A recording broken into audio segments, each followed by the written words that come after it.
Жұмыстан, жұмысқа, жұмыста. Одно слово жұмыс, работа и 3 разных окончаний. В этом видео разберем, что означают эти окончания. Итак, первое слово жұмыстан. Окончание дан, ден, тан, тен, на, нен соответствует предлогам русского языка с, из, от, у со значением исходной позиции. Жұмыстан – это с работы. Откуда? С работы. Мектептен – из школы. Үйден – из дома. Әлиядан – от алии. Ағаштан – из дерева. Жаңалықтардан – из новостей. Следующее слово было жұмысқа.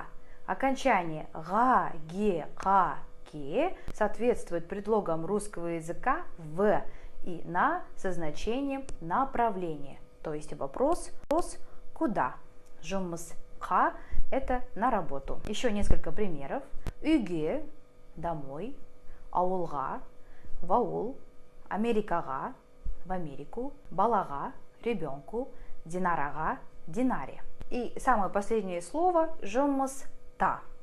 Окончание да, де, та, те соответствует предлогам в и на русского языка только со значением местоположения, местонахождения. То есть жұмыста – это на работе. Ауылда – в ауле. Казахстанда – в Казахстане. Европада – в Европе. Дүкенде – в магазине. Итак, еще раз. Жұмыстан – это с работы. Жұмысқа – на работу. Окончание дан, ден, тан, тен, нан, нен и окончание га, ге, ка, ке являются противоположными друг другу. То есть откуда и куда. Жұмыстанға – с работы на работу. Қолдан қолға – из рук в руки. Күннен күнге – изо дня в день. Выстраивается такая логическая цепь.